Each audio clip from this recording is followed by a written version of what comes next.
Good morning, it's 12 minutes to 10. You're watching and listening to Britain's Newsroom on GB News. Well, last night MPs debated a petition with almost 150,000 signatures, which was to cancel the clinical trial into puberty blockers and safeguard vulnerable children.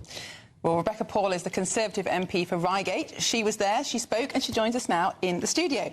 Rebecca, we've had you on before talking about this issue. The government paused this puberty blocker trial last month following pressure from people like yourself. You attended a debate yesterday asking them to cancel it. How did the debate go?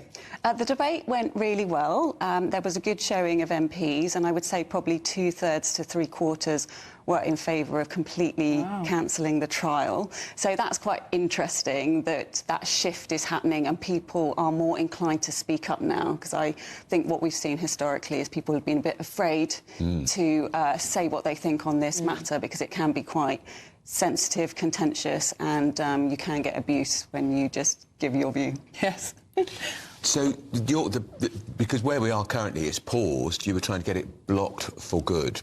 So we're still no further forward with that. No, so we've got the pause, which is really good. So when the petition was originally launched, we didn't have the pause. So things have moved in a positive way since then. So the government have recognised that there are valid safety concerns.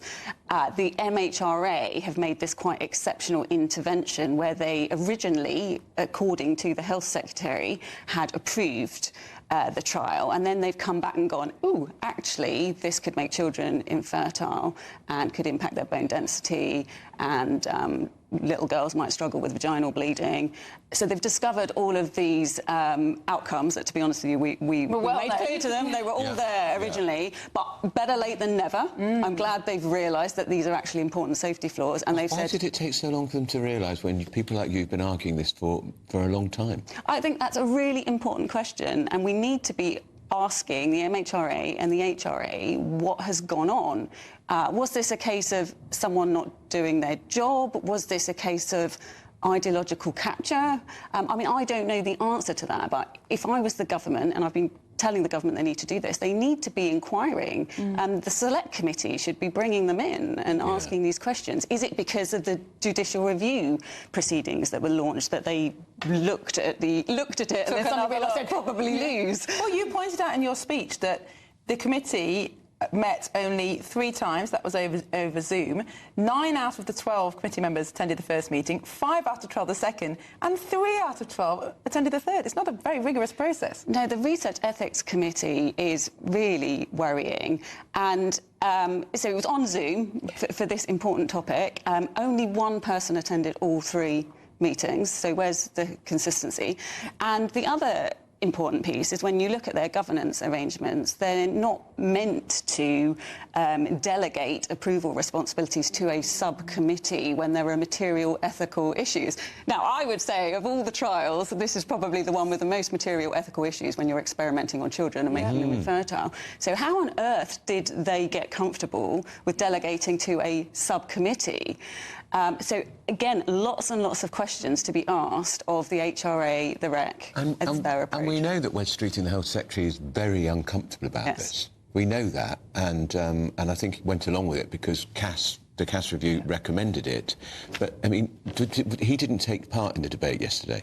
No, he wasn't at the debate, so he has been clear that he is uncomfortable with it, but has been taking advice of clinicians. I mean, I actually think politicians, of course, need to take on board advice of clinicians, but it's actually our job to look at the broader picture. And lockdowns and things like that are a classic case of that, where you can't just look at specific medical advice. He is relying heavily on the Cass report and her recommendations.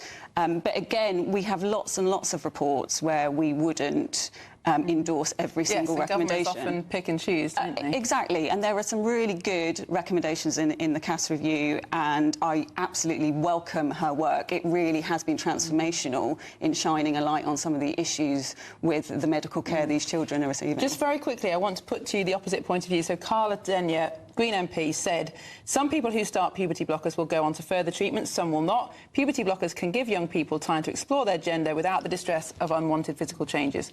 What's the harm if it's only temporary? So there's just no evidence for what she's saying. So almost all children who start on puberty blockers go on to cross-sex hormones and further surgeries it is a pathway, and it's a myth about this being a pause. In reality, it's about trying to ensure little boys that want to transition pass better as adults. They can be mistaken for women more easily. It's the unspoken truth, and that is not a good enough reason to impact these children's health. Absolutely right. Well said. Paul, thank you so much for coming on. Really appreciate your time this morning.